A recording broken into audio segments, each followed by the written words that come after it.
अपने बच्चे होते ना मोदी जी के तो बच्चों की अहमियत होती। वही बात है ना, जिसकी खुद की बीवी होती तो उसे बीवी की अहमियत होती। अगर मोदी जी के बच्चे होते ना तो मोदी जी को छात्रों का दुख दिखता। हमारा पेपर लीक हो जाए, मोदी जी मंत्री का इस्तीफा ना ले, ट्रेन हादसा हो जाए, रेल मंत्री इस्तीफा ना दे, मोदी जी चाहे कुछ भी करे, हम ये भी ना बोले। आज अगर मोदी जी के बच्चे होते ना तो मोदी जी को इन छात्रों को ना 45 डिग्री टेम्परेचर में भी हम ना दोपहर में भी यहाँ बैठे हैं तो मोदी जी को ना हमारा दर्द समझ आता कि अगर मोदी जी के बच्चे होते कि भाई कोई 18 साल की, कोई 20 साल की, कोई 25 साल का लड़का यहाँ बैठा है।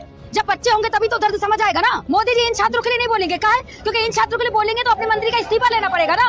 अब भाई है ना, बीजेपी में इस्तीफे नहीं होते, तबादले होते हैं। अब देखिएगा कुछ दिन बाद ना धर्मेंद्र प्रधान को उठा के दूसरे पद पे बैठा दिया जाएगा। अब बोला जाएगा कि भैया बदल दिया हमने, अब हो गया सॉर्ट आउट। क्या होता है इससे? इस्तीफा होगा। अरे इस्तीफा होगा तो मंत्रियों का जो दिल है ना उसमें डर होगा। इस्तीफा होगा ना तो नेताओं के अंदर डर होगा कि भाई अगर फिर से कुछ गलत हुआ तो बच्चे फिर सड़कों पर आ जाएंगे और फिर हमारा इस्तीफा होगा। तो इस्तीफा होना चाहिए ना जिससे कि नेताओं में डर आए। अरे भैया डर के ना कोई गलत काम नहीं करेगा, दूसरा मंत्री आएगा, ठीक है? अगर एक बार आपको भी कोई मारे ना, आप में डर हो जाएगा कि इसमें जगह कवर करने ना जाऊं मैं, तो दोबारा आओगे नहीं। तो वही चीज नेताओं की है। एक बार किसी नेता का इस्तीफा होगा ना तो दोबारा कोई नेता ना पेपर लीक मामले में ना खुल के बोलेगा, ठीक है? ऐसे नहीं बोलेगा कि भैया पेपर लीक हुआ ही नहीं, कुछ सवाल लीक हुआ। अरे भाई पूरा पेपर लीक हुआ, सवाल लीक हुआ तो ना, लीक हुआ, लीक ना।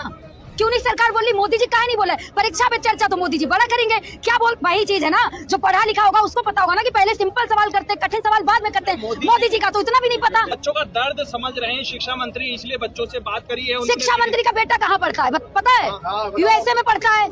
किसी नेता का बच्चा पढ़ता है इंडिया में? ये बता दो, किसी एक नेता का नाम बता दो जिसका बच्चा इंडिया में पढ़ता है। बताओ ना, किसी का एक बच्चा पढ़ता है इंडिया में? नहीं पढ़ता। क्यों? क्योंकि भाई चीज है ना, पैसा कमाएंगे लोग भारत की जनता से, भारत की जनता से पैसा कमाएंगे, लेकिन अपने बच्चों को पढ़ाएंगे यूएसए में, ऑक्सफोर्ड यूनिवर्सिटी में। हम क्या करें?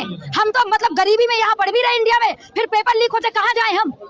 कहाँ जाए हम जब पेपर लीक हो जाए? कैसे कैसे हमारे घर वाले पैसे देते वो हमें पता है ना, नेताओं को पता है कि हमारे पापा क्या करते हैं, मजदूरी करके पैसा देते हैं। उनको सरकार ने पकड़ा, बल्कि सजा के खिलाफ उनको भेजा जा रहा है, जेल भी भेजा जा रहा है। पहले नीट का पेपर लीक हुआ, फिर राजस्थान में क्या हुआ, आंसर शीट बच्चों को दे दी। वही बात है ना, पढ़ेगा बच्चा तभी तो इनसे सवाल पूछेगा। क्यों? इनकी सरकार में कोई पढ़ा लिखा अच्छा है नेता? कोई एक नेता है जो अच्छा पढ़ा लिखा है? नहीं है ना। तो वही चीज है। पढ़े लिखे हैं कितने? हाँ, मोदी जी इतने पढ़े लिखे हैं जो ये भूल गए कि मेरी डिग्री संडे को प्रिंट हुई।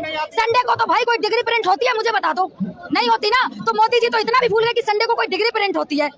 तो वही चीज है ना, जब नेता पढ़ा लिखा होगा तभी तो कुछ अच्छा सोचेगा। जब नेता ही हमारा अनपढ़ है तो हमें भी अनपढ़ ही बनाएगा। अब पेपर लीक हो गए, क्यों नहीं बोल देते मोदी जी? अभी तक जो प्रदर्शन कर रही हैं आप लोग, लेकिन धर्मेंद्र प्रधान का इस्तीफा तो आ नहीं रहा है, लेकिन आप लोग बोल रहे हैं कि इस्तीफा लेके जाएंगे। भाई इस्तीफा तो लेकर जाएंगे। आज पता है कौन सा दिन है? आज तीसरा दिन है। हम कल रात भी यहाँ थे, परसों रात भी यहाँ थे, और जब तक इस्तीफा नहीं हो जाता ना हम यहीं पे बैठे हैं। सरकार हम छात्रों से डरी हुई है इस समय। क्यों? क्योंकि सरकार ये सोचती है अगर जंतर मंतर से हटा दिया हमें तो हम सरकार के खिलाफ और ज्यादा उग्र हो जाएंगे। सरकार तो हमसे